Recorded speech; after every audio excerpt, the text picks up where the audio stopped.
जहां सीएम भजनलाल शर्मा बीलवा से रवाना हो गए हैं। अब ओटीएस के लिए रवाना हुए हैं वहां से भजनलाल शर्मा। तो आपको बता दें, आज भजनलाल शर्मा, मुख्यमंत्री भजनलाल शर्मा का बीलवा जाने का कार्यक्रम प्रस्तावित था। सुबह ओटीएस गेस्ट हाउस से निकलकर बीलवा पहुंचे थे, जहां राधा स्वामी सत्संग व्यास की ओर से आयोजित कार्यक्रम में उन्होंने भाग लिया था। लाखों की संख्या में श्रद्धालु यहां एकत्रित हुए थे। तकरीबन 45 मिनट तक सीएम भजनलाल शर्मा राधा स्वामी सत्संग में रुके,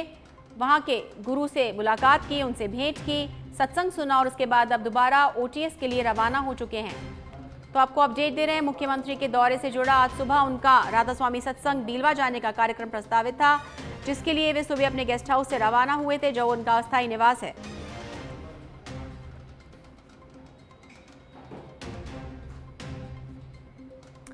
और इस पर अधिक जानकारी देने के लिए हमारे संवाददाता गौरव गौड़ ओटीएस से लाइव जुड़ चुके हैं हमारे साथ में। गौरव, क्या कुछ शेड्यूल अब सीएम का बीलवा से रवाना हो चुके हैं?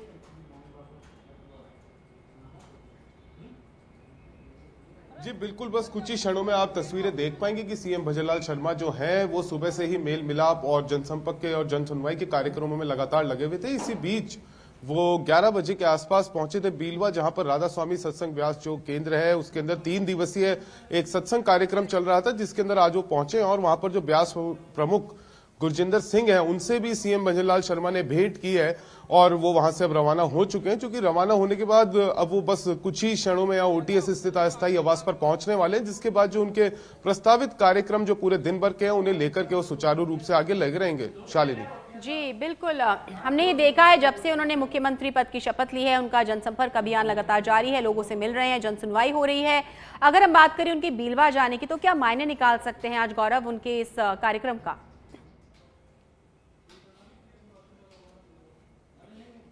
जी देखिए शालिनी, अगर बात करें हम बीलवा के कार्यक्रम में पहुंचने की, तो एक तरीके से एक बड़ा कार्यक्रम था, क्योंकि राधा स्वामी सत्संग व्यास जो केंद्र है पूरे भारतवर्ष में और भारतवर्ष के बाहर भी जो है वो मौजूद है और काफी फेमस है। इसी बीच जो 3 दिवसीय सत्संग का कार्यक्रम रखा गया था उसके अंदर वो पहुंचे। आज अंतिम दिन था, तीसरा दिन था कार्यक्रम का, और इस बीच जो है लाखों जो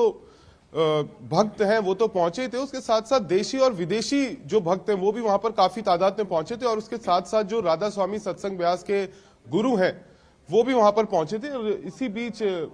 आप देख पाएंगे कि जो काफिला है वो ओटीएस पहुंच चुका है और सीएम भजनलाल शर्मा अपने जो अस्थायी आवास जो कि ओटीएस में शिफ्ट किया गया है यहाँ पर पहुंच चुके हैं। शालिनी जी अपनी तस्वीरों में आप देख पाएंगे टीवी स्क्रीन पर। जी, और आप देख सकते हैं, दर्शक हमको दिखा दें लाइव तस्वीरें जयपुर ओटीएस कैंपस से, जहां ओटीएस गेस्ट हाउस में पहुंच चुके हैं मुख्यमंत्री भजनलाल शर्मा। हमारे संवाददाता गौरव गौड़ हमें पल पल की खबर बता रहे हैं, अपडेट दे रहे हैं मुख्यमंत्री के दौरे से जुड़ा। बीलवा से रवाना होकर और अब ओटीएस पहुंच चुके हैं और आगे का जो उनका कार्यक्रम है उसे सुचारू करने के लिए, उसे किस तरह से क्रियान्वित करना है उस पर कार्य करेंगे। तो ये तस्वीरें आपने देखी सबसे पहले सच बेधड़क पर, जहां उनका काफिला ओटीएस पहुंच चुका है। गौरव, जिस तरह का ये कार्यक्रम था, धार्मिक कार्यक्रम था, लाखों श्रद्धालु इसमें आए, तो कहीं ना कहीं क्या हम ये मान सकते हैं कि लोग इनसे मिलने भी पहुंचे हैं? हालांकि धार्मिक कार्यक्रम सत्संग में कई लोग पहुंचते हैं, लेकिन जब मुख्यमंत्री वहां आते हैं तो उसकी एक अलग बात होती है, उसमें एक अलग उत्साह होता है, एक अलग ऊर्जा होती है। तो क्या लगता है आपको, जो इतनी भीड़ जुटी, क्या कई लोग मुख्यमंत्री से मिलने की इच्छा से भी आए होंगे?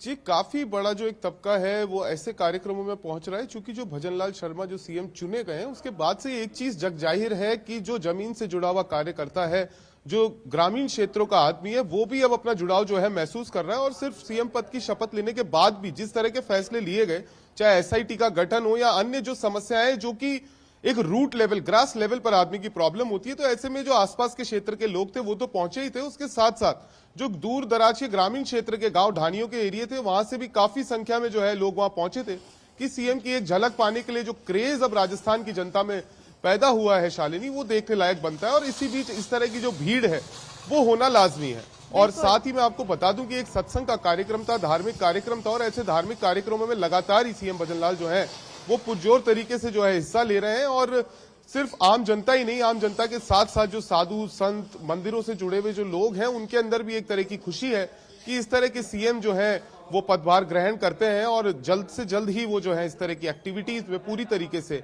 अपने आप को इन्वॉल्व कर लेते हैं। शालिनी जी बिल्कुल, और जब एक आम व्यक्ति, एक आम कार्यकर्ता जब उस ओहदे पर पहुंचता है और फिर भी एक आम साधारण व्यक्ति की तरह काम करता है, तो लोगों में भी सरकार के प्रति और विश्वास सुदृढ़ होता है कि कहीं ना कहीं हम इस व्यक्ति तक पहुंच सकते हैं, अपनी समस्याएं बता सकते हैं और प्रदेश का जो विकास है जिसमें आम जनता एक अहम भूमिका निभाती है, उनका एक जुड़ाव महसूस होता है।